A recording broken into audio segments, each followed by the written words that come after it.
Hello, Slayers, and welcome to the Smile Kitchen. I'm Smiles, and thank you so much for joining me for episode 3 of the Player Spotlight series. Today, we're joined by a regular in my stream. In my Discord server, we call him the Muscle because he's got that hustle. This axe chopper is a lead board topper. When you fight him, it ain't funny, it's K. Money! Thanks for having me, Smile. Of course. Nice Thank you. Pleasure to have you, man. So let's jump right into it. As usual, I like to get into a little bit of player history first. What was K-Money's gaming life like before Chivalry 2 happened, and how did you find it? So before Chivalry 2, I played a bunch of CSGO. I was not very great at it, but I played a lot with it with my friends, and then one day, whenever it went on sale back in like 2023 around Christmas time, one of my friends was like, hey, you should all buy this, it's like $20. And we all got it. I played for about 100 until I got to about like a level 100. And then it seems like a lot of people seem to, take breaks of this game when they're starting up. I played till like about a level 100, and then I took a big break for about 4 months, and then I came back, and that just happened repeatedly. During that time, I played CSGO and Crusader Kings. Really recently, I got into the Unyielding Discord, and that's whenever it really kicked off. That was around March of this year. Now I'm here with a lot of hours in the game. So many for sure, dude. And like, even though you have all those hours, like it's been worth it. And I thought it was really funny you would say that you weren't actually good at CSGO because you're a fucking monster. I swear, for like the breaks you took and everything, you got to level 1000, I feel like, really quick. When was it that you said I don't know if you said specifically, when was it that you got the game? Around like December, Christmas time, 2023. Okay, so you've been playing for almost 2 years now? Yeah, a little over 2 years. Almost 3 now. The amount of hours that I put into it, I mean, it has to be one of my favorite games of all time. Did you ever play any sort of hack and slashes or any like melee-based action games at all before you found Chivalry, or was it? Not truly. It was mostly sports and shooters, and I'd play like Devil May Cry and stuff like that. Ghost of Tsushima. That's a great one. I played that one before I really got into this game. And Sekiro. Sekiro's another one. Souls-like game. But yeah, not really. It was mostly sports games like Madden and NBA and CSGO. I didn't really play COD. COD I stopped playing after Black Ops 2. I really love medieval stuff, which is probably a big reason why. Yeah, that's what I wanted to ask you next. So from my experience with you, you're kind of a history buff, aren't you? Oh yes, I do enjoy. It's mostly war history and knowing about kings and rulers and stuff like that from like Roman times. You got Alexander, even Alexander the Great, the Persians, and I just love history. Hell yeah. So does that mean you gravitate towards like medieval to ancient history, or is it really just any kind of war history? I was really into the more modern stuff, and I'd watch documentaries on the Revolutionary War, the Civil War, and World War I and II. And then, I don't know, something about knights and swords really clicked with me, like all the weapons. There was like chivalry codes back in those days that they'd follow, even in battles, and it's always super interesting to hear about like important characters in history that shaped the world that we live in now. Interesting debate over too whether the sword or the pen is mightier, because if the guys swinging the swords weren't doing it, then the pen writers would have nothing to write about. Yep, they go both hand in hand, but chicken or the egg, which came first, which one mattered? Yeah, the chicken, absolutely. You stupid fucking fire chicken. Can you tell us how many hours were you into the game before it really started to click for you? So I have about 1,600 hours in the game, and it really started to click with me around Around 700 hours. Because, you know, I was playing it for fun until I was like, hey, you know, I'm dropping the board pretty much every game or close to it. You know, I'd have rough games here and there. And then Aragi Karen, we all know Aragi Karen if you've been playing this game for a while. He released a video on how to not be bad at Chivalry. I remember that one. And then I walked, oh, I'm going to put some of these to use. And then it started to get better, and then I started to play with other people, and I'd watch how they play, like Shawnee and Immense and Sun God. Oh, Sun God is awesome. I love watching Sun God play. You just try to emulate, but still have your own style of playing. Of course, I think that, I mean, this game, what is so great about it is that, in my opinion, unlike a lot of other fighting games, this one truly feels to me like learning a martial art, because everybody has the same moves. It's just your weapon has different stats, and just like any other art, martial or otherwise, you definitely have people that you look up to and that you want to learn from, but you tend to gravitate towards either personalities or techniques that appeal to you, you know? So like you'll gravitate towards different creators that play a certain way that you like, or like I gravitated towards Nugs a lot when I first started because he made the greatsword, and even in duels, and everyone told me like, oh, for your level, what are you doing? Don't pick up a different weapon. But I do just fine with my baby. Don't at me. So are those all creators that you mentioned just now? Shawnee was the only creator. Immense and Sun God are in my clan, CK. Chiv Kartel. You know, I get to play with them every once in a while during clan matches, and they're a good group of guys. I like talking to them. They're fun to be around. I believe it, because you've introduced me to a lot of great people. You're just a cool people magnet. So I absolutely believe that. You mentioned your clan. That is the Chivalry Kartel, correct? Yeah, Chiv Kartel. So they're a really well-known clan. How did you get mixed up with those guys? So, you know, I got into Shawnee's Discord, and I think Shawnee is someone who said something to them to look in on me, and then I got a message from Immense World, who is the leader.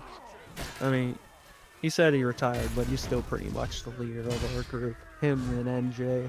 And, you know, we just played a little bit, and then I got into the Chiv Kartel, and I've been playing ever since. That was around May or June when I joined up. Every once in a while, we'll get some clan matches in against other clans like EQ and PAX, and a new one called Plumville. I've heard of them. Yeah, they got Llama on there.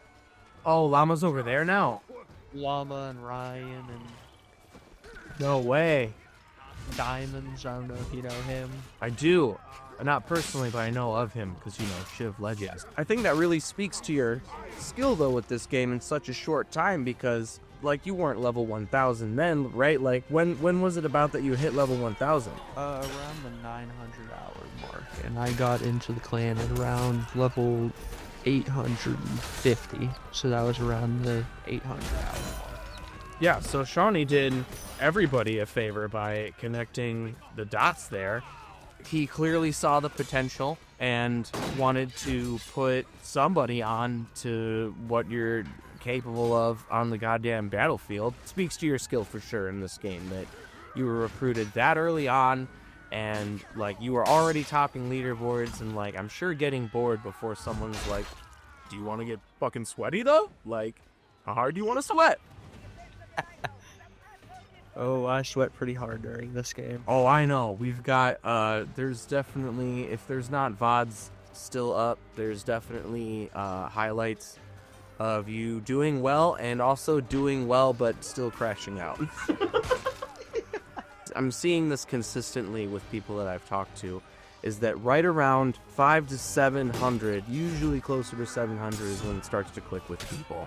That's whenever people start to realize they're either just going to not take this game seriously and just mess around, or try to get into the game seriously. I'm right at the 700 level. I mean, I knew I was going to get serious with this game for a long time because there's just nothing like it.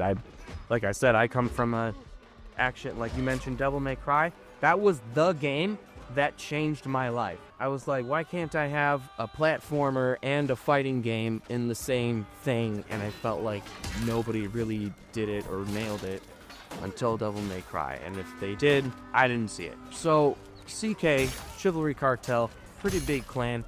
And I understand that if you want to participate in clan life, there's a decent time commitment. Like, you have to have the right schedule for it. I complain all the time that mine doesn't allow for it. But can you give us a little insight? What's it like working with the clan? Like, it seems like you have made a lot of friends in there. What's it like playing on like that more strategic level as opposed to public? So, you know, in public, you're just playing to perform the best you can. You know, I try not to die so much whenever I play in TO, but in competitive, you play to win.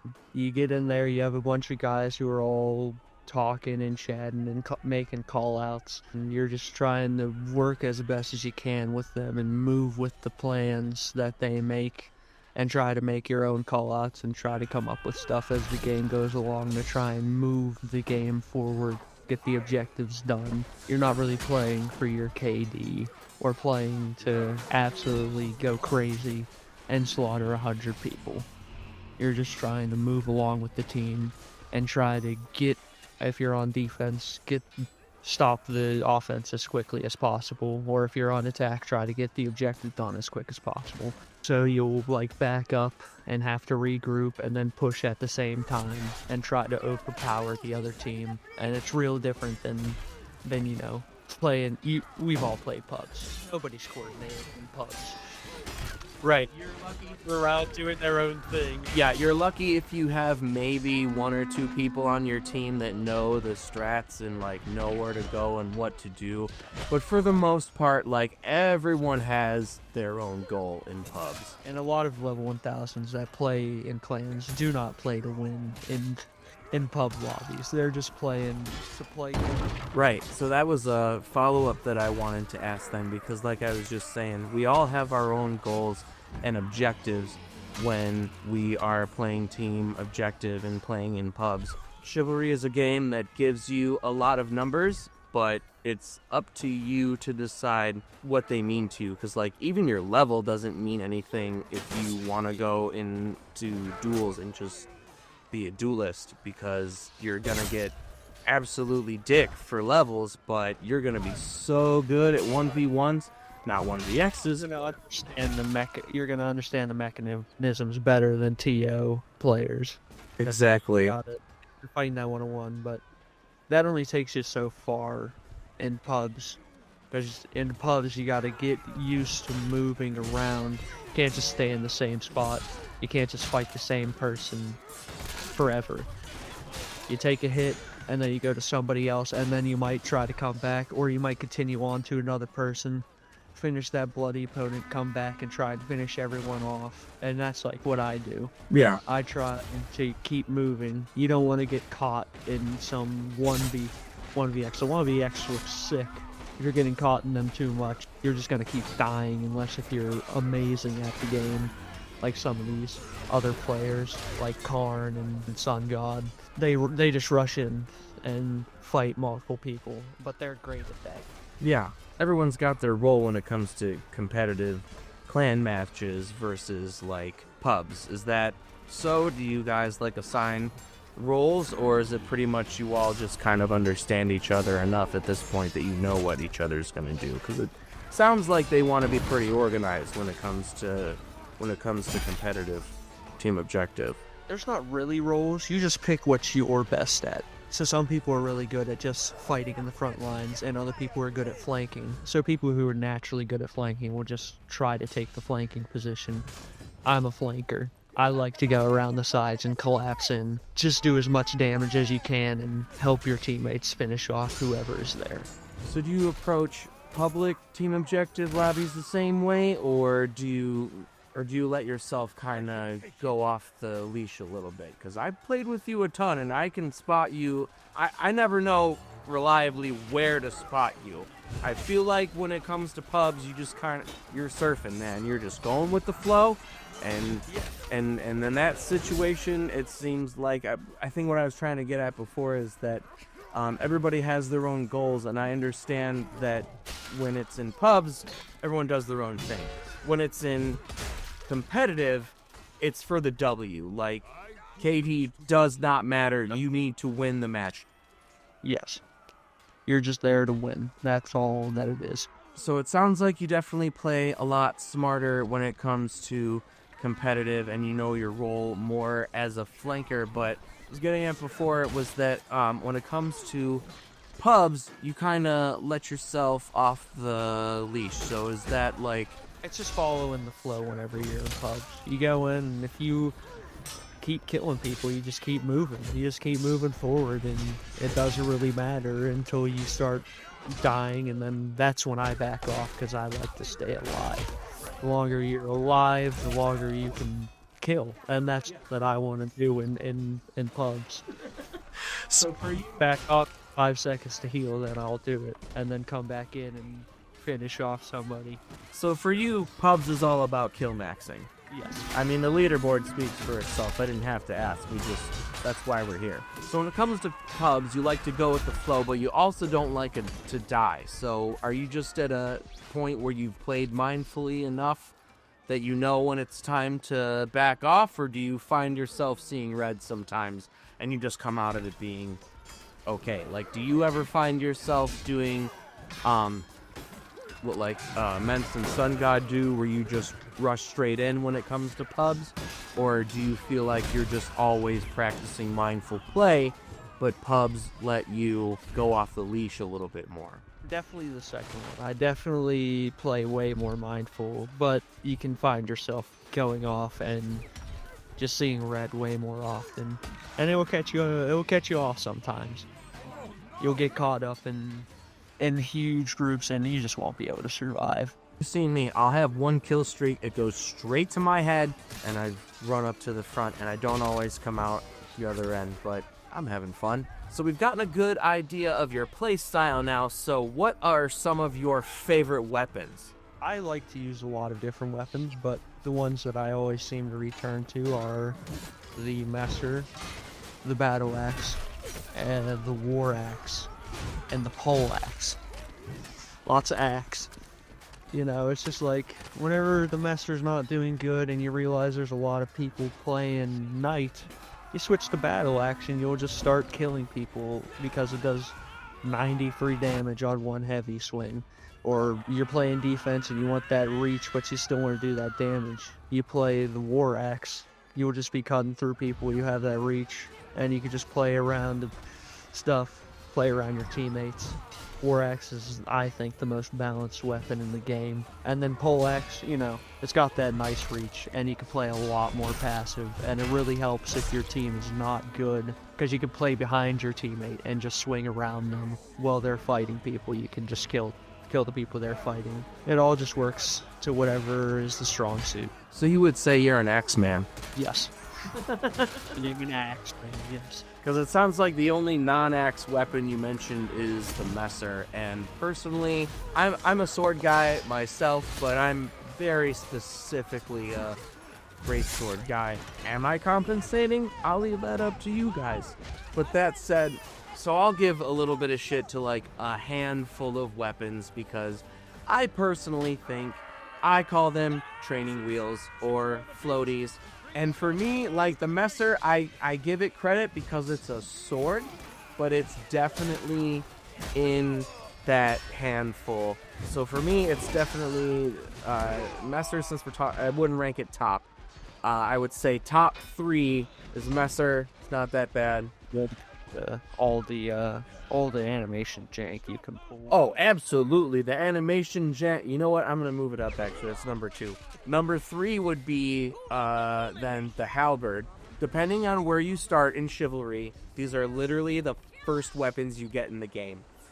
If you start in the tutorial, you have to pick up a Messer first thing, and then you use Messer through the tutorial, and Maybe you gotta run the tutorial a few times. That's fine. Highly recommend it for new players. I never once played the tutorial. I didn't even know it was a thing. It is absolute. The game, when you first load it up, it says, do you want to do the tutorial? We highly recommend it. I do not remember. I never played it. Jump straight into 64 v 64. That was whenever forces were in 64. Oh my god. And when they had the team deathmatch matches. I guess for me, it's like tiers. It's like training wheels, and then this is bullshit, and then I don't really care after that. And at the very bottom is archers, because fuck you guys. I said for real, fuck archers. So we talked about your favorite weapons and what you like to main. What are your most hated weapons? One-handed spear with a large shield. That is the most toxic weapon ever, and it's completely broken. Yeah, I run into one-handed spears problems a lot more than archers. You survive a 1v4 and then you get shot in the head by an archer. Damn, what can you do? And then you just want to chase that archer down and kill him. Ballistas and catapults as well. What else do I hate? Any one-handed sword. Any one-handed sword. The falchion, the one-handed sword. You know, the cavalry sword you don't run into too much. So you don't really think of it. But short swords, they're just weapons that you can cheese to oblivion.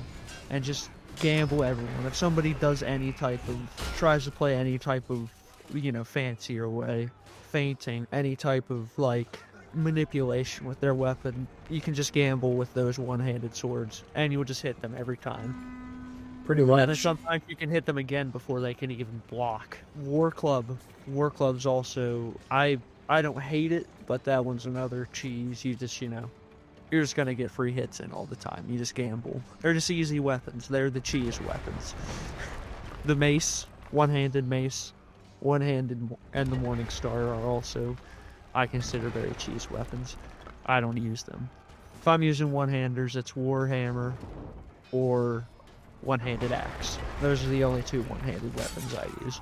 Sometimes if I'm tilting, I'll pull out the one-handed spear, and it's usually only if the other team is, using the one-handed spear a lot. And I'm not proud of it, but Sometimes you gotta I'll pull it out.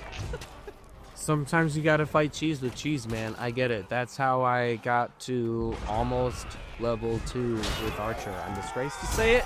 Do you ever get into any duels? Do you spend time in the duel yard? How do you feel about that? Not very often. I've never really liked the duelist mindset. You know what that's like. Super egotistical. You and I both know what that's like, but for the people at home, what do you think that's like? So, they're just like shit talkers. I don't care for shit talkers, and there's a lot of them in dueling sphere, so I've just never really gravitated towards it. TO, you got your few colorful characters in there, but for the most part everyone's silent, and you're just killing the kill. You're just going around playing, trying to get it done, and that's what I've really gravitated more towards. The dueling, I'm a decent duelist, but against those top tier players, they're on another level whenever it comes to one-on-one fighting, and it just never clicked with me. Do you spend time there, in duels intermittently then, or is it just when you go in, you just kind of rely on your team objective knowledge to get you by? Yeah, it's not much thinking whenever I play the game, it's just doing, it just comes. And that's kind of what I wanted to get into before when I was roundabout asking about, how you handle pubs versus competitive. So for you, you say it's a lot of instinct, but you're also being mindful and backing off. So is that practice turns to habit, or what's the secret there? It definitely becomes habit the more you play. Yeah, once you learn, honestly, the greatest thing you can learn is the distance and length of your weapon. Oh, Once you understand that, you can manipulate it to the max and hit people with crazy things that they will never be able to block. That's the key component of this game, is learning the distance of your weapon. And if you're up against, let's say you're using a messer and you're up against a one-handed sword, you can just be backing up, and as long as they're chasing you, they'll most likely miss you like half the time, and you'll get a free hit in because they're going to be mid-swing and you're going to connect with them because they missed you by a hair, but your weapon's long enough to reach them. That's like the key component that helps you bring it all in. Oh, absolutely. That is the entire hook for me with the greatsword, is that it's like the perfect balance of reach, speed, at least as long as you know how to excel and drag, but it has just the best balance, and nothing feels better to me than just like weaving in and out of someone's Goldilocks zone. Yeah, the Goldilocks zone. It's so satisfying. Yeah, know where yours is and what your foot speed is, but for me, yeah, that's the ultimate high with the greatsword, is knowing all that and then how I can lock that all into place. Because the greatsword, I know you get this with the war axe, but I know that when shit hits the fan, you're a battle axe main. Oh yeah, battle axe, you know, it's just a 2-hit on everything with a heavy. It can't stop moving whenever you use the battle axe, because they'll catch you. They just stop moving, so you gotta keep moving, you know. You might hit a crouch here every once in a while, you know, get a hit in, duck. If you can get good at ducking, you'll also get a lot of people to miss you on attacks. And then you'll get free hits in. And a lot of them love to chase. Chasing for kills is something I would never recommend. Watch if you end up chasing. What would you say are some of your favorite maps, or maybe even objectives? My favorite map is Fallmire. I'd have to put Gallon Court and Lion Spire and not Aberfell, Rudhelm up there. Those are like the 4 golden maps, in my opinion. And you know, I know Tenoji gets a lot of hate, but I really do like Askendir a lot. My favorite objectives, honestly, Theik. Whenever you play as Argon and have to retake the castle, that's a really fun objective. If you can ever get to the end on Trajan, the final objective's awesome. You know, I really like the King of the Hill objectives. I wish they would have done that more. Those are the best. Personally, I like the King of the Hills on bridges, because to me, that's like King of the Hill tug of war. Fallmire's got the best bridge objective, in my opinion. Askendir's got one like that as well.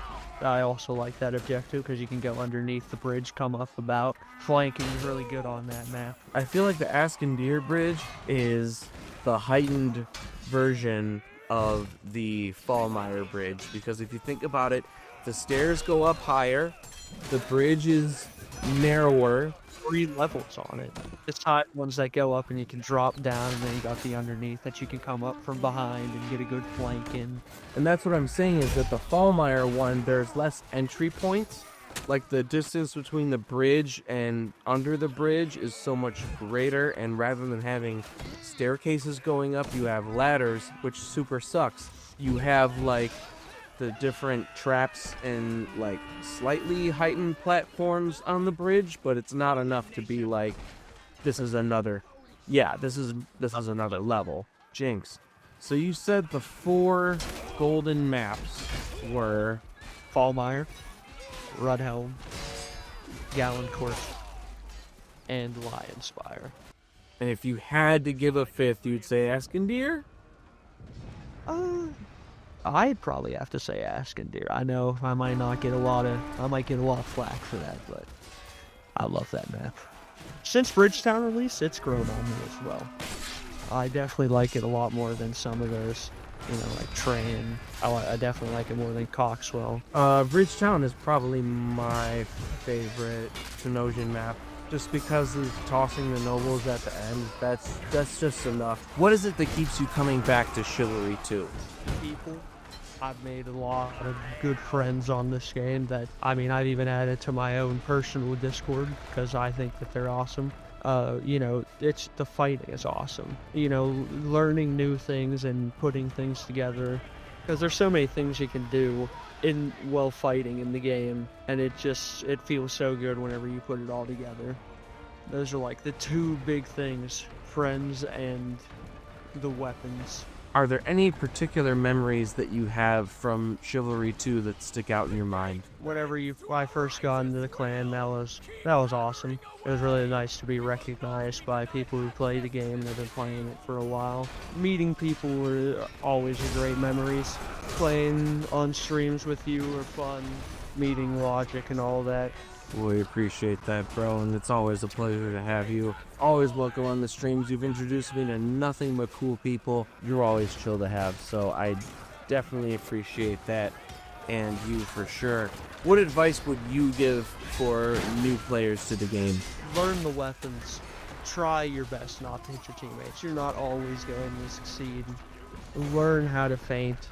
Learn how to counter. You know, there's a lot of great videos online from people like Ziggy Lada and Aragi Karen. You just watch their videos. Don't rush in. Rushing in is going to get you screwed a lot more than it is not. Try to think about the things you do. Please press more than left click.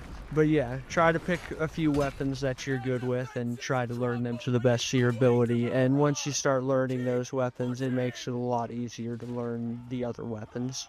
Great advice. Lastly, but not leastly, what is one thing that you would change to Chivalry 2 or add for Chivalry 3? I would add more weapon physics. If you get hit at the start of somebody's swing, it won't do as much damage as it does towards the middle of the swing, towards the peak of the swing, or like towards the end of the swing. Whenever they're finishing their swing, it won't do the same amount of damage it does just towards the middle. I think that if you made it like based on which part of the weapon they hit you with, I mean, it would make the skill ceiling so much higher. It would just bring a whole other level to the game, and it would feel like you're playing a new game again. I agree, because they seem to have kind of an issue with physics and exactly how they wanted to do physics, and that really shines through in this game, where moments of like elevation, People don't pick up their feet. exactly, and that is no issue of players itself. It's an issue of like animations with the game, like Yeah, and then you get stuck, and then you get slashed up by 7 people at once. agreed, but at the same time, if you go too much into physics, now you're half sword.